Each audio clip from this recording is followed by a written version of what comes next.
Even when you feel low, you can still go. Even when you feel slow, you can still go. 저는 아스트라는 기업에 대해서 발표하겠습니다.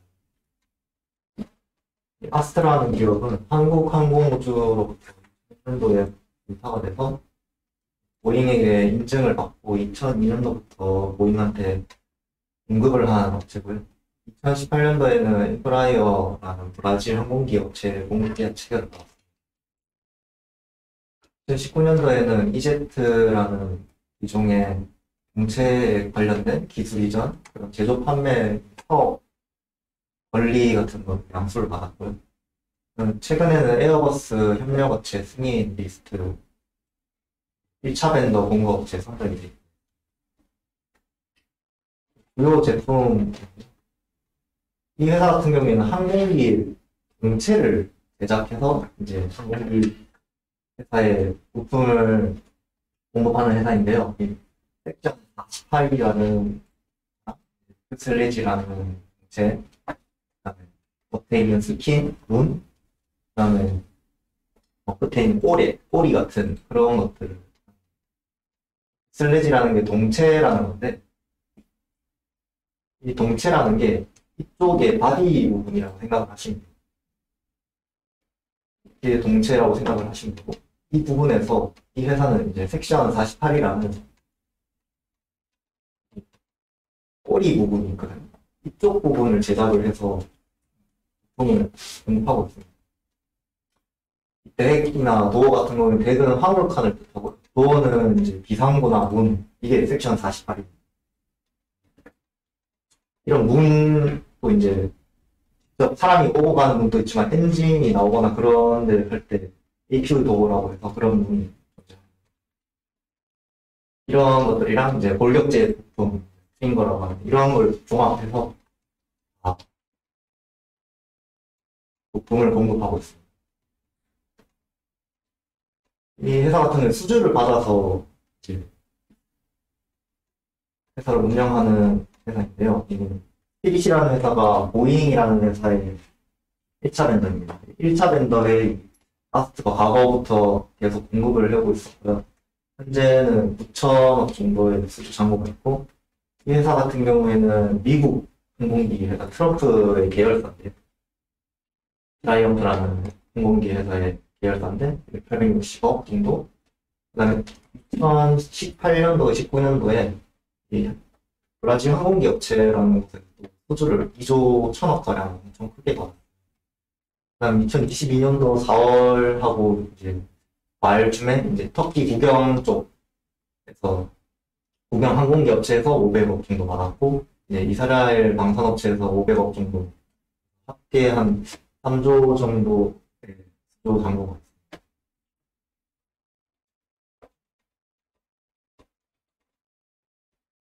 있습니다. 항공기 업체 같은 경우에는 성장률 같은 경우에는 약 4% 정도 되고, 코로나 타격을 받았어요. 그래서 2020년도부터 2021년도까지 발주가 계속 안 되고 있다가 그 비행기 승객들이 굉장히 줄어들었다가 2021년도에서 2024년도 지금 회복을 하고 있고, 2024년도에 완전 회복될 거라고 예상을 하고 있습니다. 전 세계에서 항공기를 만들 수 있는 업체가 몇 개 되지 않아요. 세계에서 12개 정도 항공기가 존재하는데, 이 점유율을 보면은 90% 정도가 이 두 업체에서 지금 점유율을 하고 있어요. 첫 번째가 이제 에어버스라는 항공기 업체고요. 두 번째가 보잉이라는 항공기 업체예요.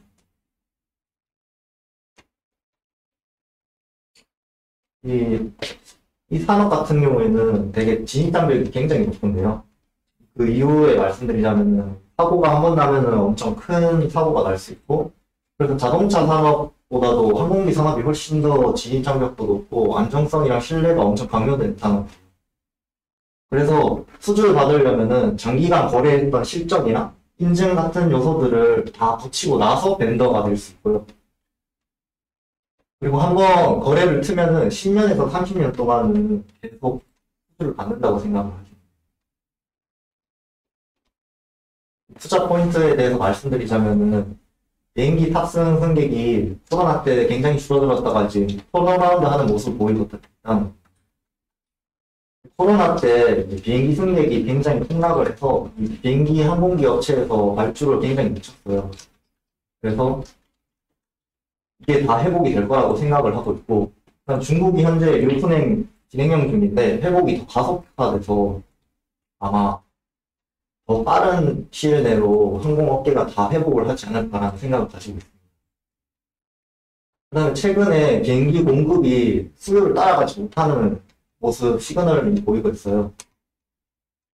이런 것들 다 리포트하고 뉴스 같은 건데, 여기서 이제 항공기 업체가 크게 두 개라고 말씀드렸는데, 보잉이랑 에어버스 같은 게 이제 현재 주문량이 밀려서 12,700대 정도로 2026, 9년까지 밀려 있고요. 그 다음에 최근에 이제 여객기가 80% 정도가 2021년에서 2040년 사이에 여객기 수명이 끝날 것으로 예상이 되고 있습니다. 이게 항공기 업체 같은 경우에는 갑자기 수량을 갑자기 확 늘리거나 할 수 없는데, 일단은 첫 번째로는 코로나 때 이제 공급망 문제나 노동자들을 해고하면서 이런 것들이 발주 지연이 됐고, 그런 것들이 이제 다시 노동자 같은 경우는 다시 채용을 해야 되고, 공급망 같은 경우에는 다시 해야 되고 해서 이제 공급 부족이 있다고 시그널이 보이고 있습니다. 그다음 세 번째 회사는 왜 이 회사를 택했냐에 대한 내용인데요. 2019년도에 이제 엠브라이어 이제트 기종의 동체 사업권 양도를 받았습니다. 그래서 원래는 보잉한테 그 수주를 받는 2차 벤더였는데 1차 벤더로 업그레이드가 됐다고 생각하시면 됩니다. 약 1,300원 정도 대금을 지불해서 그 지위랑 권리를 양수를 받았고, 이때부터 이제 1차 벤더가 되었다고 생각을 하시면 되고, 그래서 이제 이 매출액 같은 수주 잔고 같은 게 확 변했습니다. 원래는 보잉에만 이 수주 잔고를 받고 있던 회사였는데, 이제 보잉, 그 다음에 엠브라이어, 그 다음에 뭐 여러 기타 등등 업체들한테 받았고요. 이 사업 양수를 받으면서 이 기술력을 가지고 최근에 이제 터키나 이스라엘 방산업체 이런 곳에서 그 수주가 들어왔고, 또 최근에는 22년도 8월에는 에어버스 이제 항공기 업체 30% 이상 점유율을 가지고 있는 에어버스에서 MOU를 체결을 하게 돼서 1차 벤더에 선정이 되었습니다.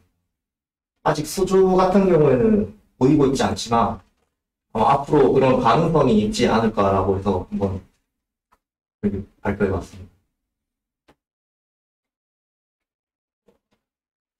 그래서 최종적으로 이제 보잉에만 이제 공급을 하던 회사가 보잉 외에도 다른 이제 메이저 회사들에도 계약을 체결하고 있고 체결할 가능성이 있는 그런 회사로 변신하지 않았나 생각합니다.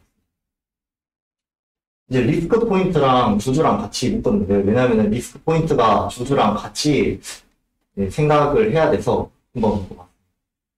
이 회사 같은 경우에는 코로나랑 2019년도에 보잉 이제 추락 사고가 연달아 터지면서 금융 부채가 굉장히 많이 증가했어요.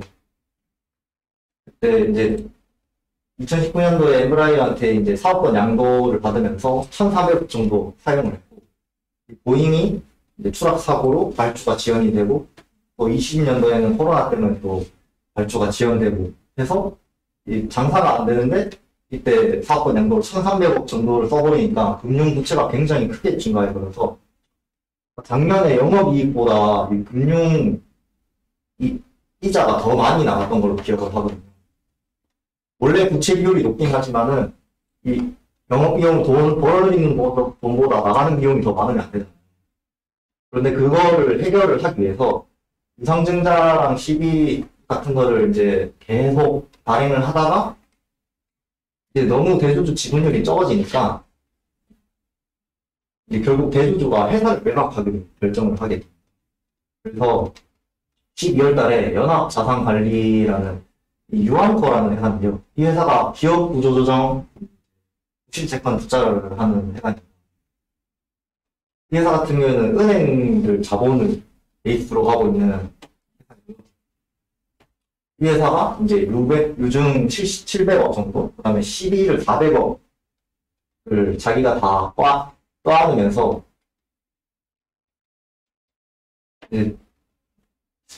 이 물량들을 전부 확보한다고 가정을 했을 경우 지분율이 절반 이상이 50% 이상 되게 돼서 최대 주주가 유한국가 됩니다.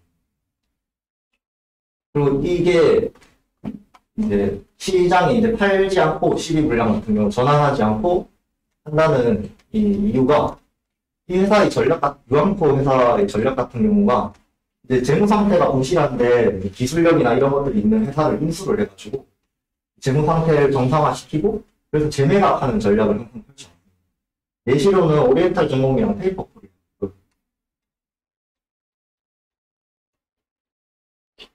그런데도 이제 과거에 이제 BW 같은 거를 많이 발행하고 해서 현재 유통주식의 66%가 BW 물량입니다. 그래서 이 회사를 계산을 할 때는 현재 시총이 한 1,100억을 좀 넘어가는데 전환을 다 한다고 가정을 했을 때 유한코 사채권을 뺀 나머지를 다 전환을 한다고 생각했을 때 1,800억 정도, 1,900억 정도를 생각을 하시고 이 기업 봐야 된다. 그리고 이거를 잠시 보면서 생각을 했던 게 그냥 주식을 사지 말고 신규 인수권을 매수할까라는 이제 생각을 해서 한번 찾아보니까 이제 아스트 9회 신규 인수권이랑 11회 신규 인수권이 대략 10,000원 정도로 유통되고 이건 한번 참고하시면 밸류에이션 같은 경우에는 이번에 2022년도에 매출액 변동을 공시를 올렸는데 1,600억, 매출액이 1,600억 정도 나왔고 영업이익이 18억, 흑자전환을 성공했고요. 당기순이익이 크게 감소를 했습니다. 적자에서. 사율 같은 경우에는 코로나 완화로 이제 여객 수요가 증가함에 따라서 이제 그 보잉이나 그런 곳에서 완제기 업체에서 발주 수량이 회복돼서 매출액을 최대 달성하면서 흑자 전환에 성공을 하게 됩니다. 2023년도 매출액 추정 같은 경우에는 이제 사업 보고서를 보고 추정을 했고 최근에 2022년도 4월에 호주를 받은 타이 물량을 3년 정도 나눠서 연 165억 매출을 잡았고요. 보잉양 매출을 2019년도 매출을 다 회복한다고 가정을 했을 경우에 1,140억 정도 가정을 했고 이제 2018년도에 수주 계약을 맺었던 엠브라이어 매출을 분기보고서 주요 고객 1을 엠브라이어로 추정을 해서 이제 556억으로 추정을 했고 그다음 기타 다른 수주 잔고를 플러스 90억으로 이제 기타 매출 참고해서 이렇게 해서 이제 다 더한 경우 1,951억 정도를 예상을 해봤습니다. 영업이익 같은 경우에는 이제 평균을 내서 약 10% 정도로 가정을 했고요. 최종 결론을 말씀드리자면 사실 이 유한코라는 회사가 지원 사격을 해서 되게 괜찮게 생각을 했었는데 이 페이퍼 코리아 같은 경우를 최근에 매각을 작년에 결정을 했는데 한번 찾아본 결과 이 재무 상태를 정상화하는 그 과정에서 감자를 하거나 유상증자를 하거나 하는 경우가 되게 많았어요. 그래서 이번에 아스트를 인수를 하고 재무 상태를 정상화를 하는 그 과정에서 이런 유증이나 감자 같은 결정이 더 있을 가능성이 있기 때문에 이 기업 같은 경우에는 조금 조심스럽게 업황이 터냈고 그 다음에 최대 매출액을 찍고 있지만 그 다음에 최대 매출액이 나올 거라고 예상이 되지만은 한번 조심스럽게 접근을 해봐야 된다고 생각합니다.